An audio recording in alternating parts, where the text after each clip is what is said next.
Okay, so you're looking to get smart fast on something really interesting. Yeah, to kind of cut through the noise. Get right to the heart of it. Yeah, That's what we're doing today. We're exactly. doing a deep dive into the Shaolin Monastery and the surprising history, right? Buddhism and martial arts. How did that happen? It's a great question. And our main source here is Meir Shahar's book, The Shaolin Monastery History, Religion, and the Chinese Martial Arts. Really digs into it. Right. So our mission, basically, forget the high-flying movie stuff for a second. Okay. Let's uncover the real history, the actual fighting tradition at Shaolin. And what's fascinating right off the bat is this puzzle Shahar presents. You've got this image, you know, serene Buddhist monks, Tease meditation. exactly, dedicated to peace, but they're world famous for, well, incredible fighting skills. So the big questions we're tackling today are, did they really practice martial arts, the monks? And if they did, I mean, how did that square with Buddhist beliefs? It seems like a contradiction. It's a total head-scratcher. Mm-hmm. And Shahar's research, it uncovers these really unexpected links. Yeah, like religious ideas that kind of shifted, evolved to make room for fighting. And economic factors, too, Yeah. needing to survive. Definitely. And these amazing stories, legends about divine figures who supposedly, inspire their techniques. It's wild. I mean, think about the pop culture impact. Bruce Lee, Jet Li, Shaolin Temple is almost mythical. That legendary status, it actually makes our job more interesting, doesn't it? We're basically playing historian, Sifting through centuries of stuff. trying to find the facts behind all the fiction. And Shahar's book, it gives us a fantastic roadmap for that. And it's quite a journey. We're talking, what, 1,500 years? Something like that, yeah. We'll start right at the beginning, how the monastery got founded. It's surprisingly early military ties, Tang dynasty stuff. Right. Then we trace how the fighting styles changed. The staff techniques they were famous for in the Ming dynasty. And then shifting more towards hand-to-hand combat later in the King. Exactly. And we absolutely have to dive into the religious side, the beliefs, the legends. Bodhidharma, this deity Vajrapai. Vajrapai, right, the one with the staff. That's the one. And if we zoom out a bit, there's the whole relationship with the government. Sometimes good, sometimes maybe not so good. Whispers of rebellion, even. There are legends, yeah. Plus, it's really interesting how they wove in practices for health, like gymnastics, alongside the fighting. It's such a rich story. So many layers. Shahar really does a great job pulling it all apart for us. Okay, let's rewind then. Way back. Late 5th century. Right? An Indian monk, Batuo or Fotuo, founds the monastery. Dengfeng County, Henan Province, near sacred Mount Song. And that location near Mount Song is crucial. It was already a sacred mountain in China. Strategically important, too. And even back then, people noticed. This writer, Fu, he wrote about Shaolin's importance pretty early on. Yeah, Fu's Song Mountain Book is like an early historical guide to the area. He documented the temple, stories of monks, even transcribed inscriptions from stone steles. Stillas, like carved stone tablets. Exactly, some dating back to the 6th, 7th centuries. It shows Shaolin was a big deal religiously, attracting wealthy patrons very early. And the name Shaolin itself, it refers to the location, right? In a grove, Lin, on Mount Shaoxi. That's the likely origin, yeah. Connects it right to the landscape, that sense of place. And within Buddhism, Shaolin has this special status, partly because of Bodhidharma? Ah, yes, Bodhidharma. The figure credited with bringing Chan Buddhism Zen, basically from India to China. Though historians debate his exact role. True. But the legends are powerful. Him meditating facing a wall for 9 years at Shaolin on Mount Song. That became central to Shaolin's identity. They even built the first patriarch's hermitage for him in the 12th century. Shows the reverence. Mm-hmm. But this brings us right back to that puzzle. Peaceful monks, non-violence. How does martial arts fit in? Okay, so this is where it gets really interesting. Shahar points out, well, yeah, most monks probably followed the rules against violence. There were exceptions, Yeah. even way back then. Seems so. Buddhist texts kind of skim over it, but secular Confucian historians, they actually wrote about monks in armed revolts. Why? What was their angle? They saw it as proof, that this foreign religion was dangerous. They noted several uprisings during the Sui-Tang transition, early 7th century. And there was that specific example, maybe not Shaolin directly, but nearby. Right, the monk Yuanjing, from the monastery of the Central Peak, involved in a coup attempt in 815. So the idea wasn't completely alien. Okay, so monks fighting wasn't totally unheard of. What about Shaolin specifically? This is where that Shaolin Monastery steal the stone tablet becomes critical. primary evidence. Okay, what does it say?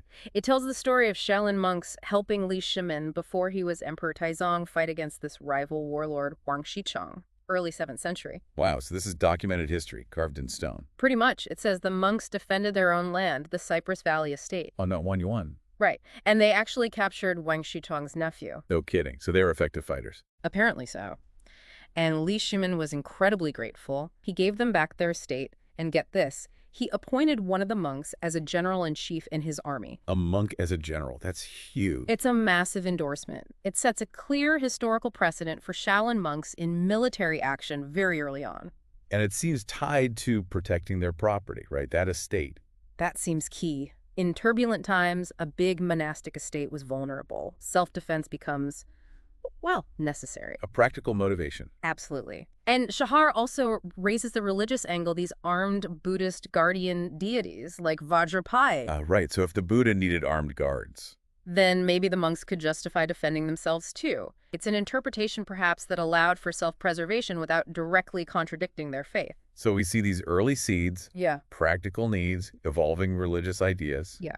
Okay, let's jump forward. Ming Dynasty. This seems like a big period for Shaolin martial arts really taking shape. Absolutely crucial, the Ming, because this is when we start getting actual martial arts manuals compiled. Yeah. Written down instructions. Exactly. And a key figure is Cheng Zongyu. He came from a gentry family really into military arts. Around 1610, he writes the exposition of the original Shaolin staff method. The first illustrated guide to their staff techniques. The very first. Before that, it was mostly oral transmission, teacher to student. And Cheng himself was skilled. Oh, yeah. Archery, writing, sword, spear, the works. He documented the staff method because it hadn't been written down. He saw it as something special, worth preserving. Shows how respected Shaolin staff fighting already was by then. Definitely. But not everyone agreed the staff was everything. There was another scholar, Wu Shu. Okay. He actually criticized Shaolin for focusing too much on the staff, said they were neglecting other weapons. He even wrote down a different Shaolin staff method, the 5 Tigers Interception. Interesting. So even back then, debates about the best Shaolin way. Right. And it wasn't just internal practice. Ming dynasty monks, including from Shaolin, were out there fighting pirates, 16th century. Really? Fighting pirates? Yeah, the coast was being raided constantly. Military officials actually mobilized monastic troops to help defend against them. Wow. There's this amazing story from 1553, Wengjia Gang. Just 120 monks, led by a Shaolin-trained guy named Tianyuan. Okay. They apparently routed over 100 pirates, took minimal losses. Tianyuan himself was supposedly legendary, skill-wise. So these weren't just monks dabbling, they were serious fighters. Highly skilled. Though, important point, not all the monks in those battles were necessarily from Shaolin itself. Some might have been trained just for those campaigns. And they didn't always win, right? Yeah. There was that stupa. The stupa of the Yeah. 4 heroic monks, yeah. A reminder of a later defeat. So, success wasn't guaranteed. And during this time, Shaolin's influence was spreading. Seems so. A Shaolin staff expert, Biandin, traveled around. Probably helped spread Shaolin techniques to other places like Mount Mi. Not Mi, another famous martial arts mountain. Exactly. Shaolin was becoming a real center, a source people looked to for martial knowledge. It sounds like temples, generally, were becoming spaces where martial artists could show their skills, almost like performers. Yeah, Shahar suggests that. For income, maybe? Similar to actors or storytellers. Though places like Shaolin, Wutai, Ime were major fighting centers, not just local temples. Wutai monks fought too. Yep. Records show Wutai monks defending the city of Taiwan way back in 1126. So Shaolin wasn't unique in having warrior monks. And Amai, what do they practice? Spear and hand combat mostly. There's an Amai spear method manual, poems about it, shows martial arts were developing in different monastic centers. Okay, let's pivot slightly. How did the religious legends, the myths, get so tangled up with the martial arts? Ming Dynasty again. Ming is definitely key here. We see this really interesting shift in how they depicted Vajrapai, the monastery's guardian. The deity. Right. Instead of his traditional weapon, the Vajra, like a thunderbolt thing. He starts holding a staff. Exactly. Mirroring the monk's own weapon focus. It's like the protector god adopted their weapon of choice. And there's that legend about him. Ah, yes. The powerful one. Vajrapai incarnated as just a humble kitchen worker at Shaolin. Okay. Bandits attack. This lowly scullion suddenly reveals his divine nature, grabs a huge stove poker, basically a staff, and saves the monastery. Wow. And there's evidence for this story. Earliest written version is on a stele from 1517. It basically turns Vajrapāya, this Indian deity, into the divine originator of Shaolin staff fighting. Adapting the religion to fit the practice. Precisely. And it emphasizes that hidden saint idea, the humble worker who's secretly powerful, very common in Chinese stories. So this staff-wielding Vajrapāya, also called Kiana sometimes. Right, same figure, different names. He becomes central. Lots of statues, even a Kianara Hall at Shaolin. It's amazing how they tailored the religious figure to legitimize what they were doing. It really is. And this image, the staff-wielding monk, it wasn't just in the temple. It pops up in popular books, too. It's like Journey to the West, Shao Monk. Shao monk often has a staff. Shuamin Story of the Western Wing, too. It reinforces the image in people's minds. What about the staff itself in Buddhism? Did it have other meanings? Oh, definitely. The ringed staff, the kakara, was actually prescribed equipment for monks. Like part of the uniform? Sort of. An emblem of their wandering life. It had metal rings that jingled to announce their presence, maybe scare off small animals without hurting them. It also shows up in stories as a magic weapon sometimes, like when Mulian used his to rescue his mother from hell. So the staff already had this cultural weight, made it easier to adopt as a weapon, maybe? Watch part of it, yeah. Okay, so staff fighting was big, boosted by these legends. Let's move to the Qing dynasty. Hand-to-hand combat becomes more prominent. Yes, Qing dynasty, we see a definite shift. More focus on unarmed techniques. Two key manuals pop up. The Hand Combat Classic and Xuanji's Acupuncture Points. Related texts. Scholars think they're basically two versions of the same 17th century Shaolin hand combat manual. They trace back to a monk, Xuanji, and some lay practitioners. Lay practitioners. So non-monks involved too. Seems like it. A collaboration. These manuals show the specific techniques, the vocabulary. They're very similar. And there's that preface by Cao Wandu, 1784. Right.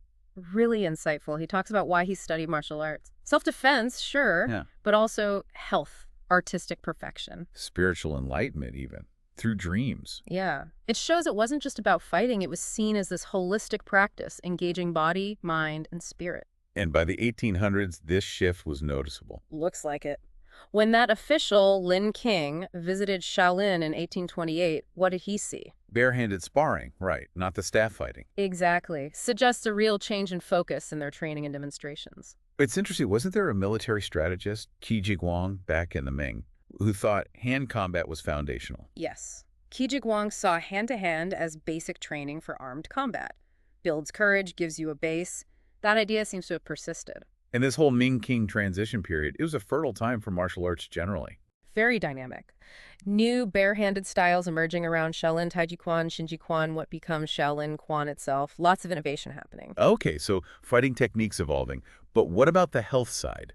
Gymnastics. Yes, this is super important and often missed. Wang Ziyongqing, official, amateur martial artist, studied at Shaolin. In his 30s. Yeah, and he documented these health practices in his own manual. Gymnastic exercises aimed specifically at health and well-being. He even said his training helped his bureaucratic work. Discipline, maybe? Focus? Probably. His manual had things like the formulas of the divided external technique, 17 exercises for different body parts, head, ears, eyes. Specific movements, Yes, breathing. all of it. Movements, breathing, self-massage, even meditation. Cool names, too, like sounding the heavenly drum, believed to have real health benefits. And these exercises weren't new. Not at all. They have ancient roots in Chinese Daolian. Goes back centuries BCE. Region? Yeah, guiding and pulling, systems combining movement and breathing for health, preventing illness, nourishing life, basically, longevity. There are ancient texts about this. Oh, yeah. Zhuangzi mentions it. They found Han Dynasty manuscripts, the pulling book, illustrations of guiding and pulling, even showing animal imitation exercises. Wow. So this focus on the physical for health is deeply rooted. It really stems from the Chinese holistic view, right? Mind and body aren't separate, like in some Western thought. Physical practice is essential for overall well-being, even spiritual. Makes sense. And by the late Ming, you see this synthesis. Religion, healing, fighting. That text, the Sinu's Transformation Classic? Around 1624. Likely. It pushes martial arts and enlightenment, often mixing in Taoist ideas, Daoyin practices, lots of manuals from then start talking about breathing, key cultivation. Vital energy. Exactly. Even Taoist rituals sometimes included things like sword dances, though more for exorcism. So when we look at Wang Zuolin's 12-section brocade exercises, Right. His book shows them with Buddhist imagery, shaved head. but their origin is Taoist. Clearly. You can trace them back through older manuals right to a Song Dynasty Taoist encyclopedia, attributed to Taoist immortals. So interesting. Same for the 8-section brocade, and others later linked to Bodhidharma. Pretty much. Those exercises like Weido's 12, they have Taoist roots but got linked to Bodhidharma later on. Which brings us neatly to Bodhidharma himself and that whole martial arts legend. Ah, the Bodhidharma myth. It's quite a story, especially tied to that Sinu's Transformation classic. The preface, supposedly by Li Jing in 628, that's not real. No, it's considered spurious, full of historical errors, things that didn't fit the time period. Anachronisms. What's the story it tells? The classic legend. Bodhidharma arrives, meditates, passes secret knowledge, the marrow-cleansing classic to his disciple Huik, Okay. and leaves behind the Sinu's Transformation classic, supposedly in some coded Indian language initially. A dramatic origin. So why did Bodhidharma get linked to martial arts if it wasn't originally him? Well, a few possible reasons. Maybe whoever wrote the Sinu's Transformation classic wasn't aware of Shaolin's real martial deity, Vajrapai. They just knew Bodhidharma was the big name associated with Shaolin Chan Buddhism. Possibly. Plus, there was already a link in Taoist circles between Bodhidharma and those Daoyin health exercises we talked about. So the connection wasn't totally out of the blue, just misapplied to fighting arts. So the Shaolin monks themselves, initially, they knew the difference. Oh, yes. For them, Bodhidharma was the Chan patriarch. Vajrapai was the martial protector. Two different figures, different roles. But the Bodhidharma martial arts story caught on. It did, especially later, mid-Qing dynasty. The Sinu's Transformation classic became popular, and eventually even the Shaolin monks started absorbing that legend. So exercises like Weio's, the 18 Arhite's hand, they got attributed to Bodhidharma. Exactly. And now you even have the Bodhidharma cane weapon. It shows how a powerful story, even if not historically accurate, can just stick, become part of the identity. Fascinating how legends evolve and get adopted. It really is. Okay, one last area to touch on briefly. These Qing dynasty legends about Shaolin being anti-government rebels. Ah, yes. The story of Shaolin monks as anti-king fighters, founders of the Heaven and Earth Society, the Triads. That's a big myth, right? Especially in southern China. Huge. The narrative is usually that the king burned down Shaolin, the surviving monks fled south, formed secret societies to restore the Ming. Very dramatic resistance story. But historically accurate. Shahar says there's no actual evidence the king destroyed Shaolin, nor solid proof linking Shaolin monks directly to founding the Triads. So why did the myth become so popular? It really speaks to Shaolin's fame. By the 18th century, they were a national symbol of martial arts, and since they had supported the previous Ming dynasty... They became a natural symbol for Ming loyalists opposing the king. Exactly. So the myth, even if not factual, reflects Shaolin's symbolic power and the political feelings of the time. What was the actual reality for Shaolin during the Ming-Qing transition? Ironically, the Shaolin fighting force actually declined in the early 1640s. Why? Attacks by rebel armies. Rebels against the Ming. Yes, forces loyal to Li Zicheng and Zhang Shenzong, who were fighting against the Ming the dynasty Shaolin supported. The monastery was badly damaged, monks killed. So the opposite of the legend. Pretty much. And there's a stele from 1677 honoring a Ming-era abbot, listing monks who fought for the Ming against bandits.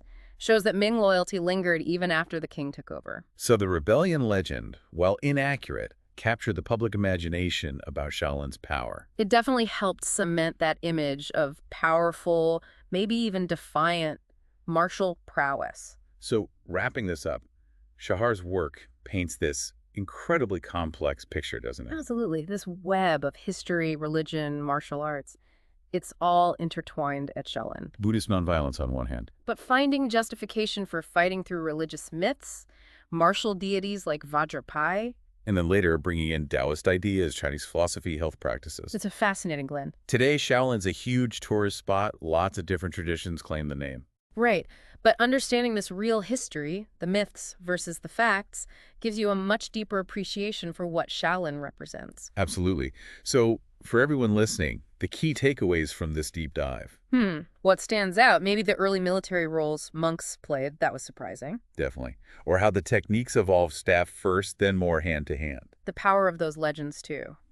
Vajrapai, then Bodhidharma taking over the martial arts story. And the connection to health practices? That ancient Daewin tradition finding its way in. And maybe just that complicated relationship with political power throughout history, never simple. All of which leads to maybe a final thought to chew on. Yeah. Given this really long, complex history of Shaolin, Yeah. mixing Buddhist pacifism with martial skill, what does that tell us about how cultures adapt, how beliefs blend over time? That's a great question. How much do the stories, the myths, shape how we even understand history? Right. Can you think of other examples where totally different things, different human activities unexpectedly merge? It makes you want to dig deeper, maybe into martial arts history or Buddhism or even just Chinese folklore. There's always more to uncover. Definitely something to think about.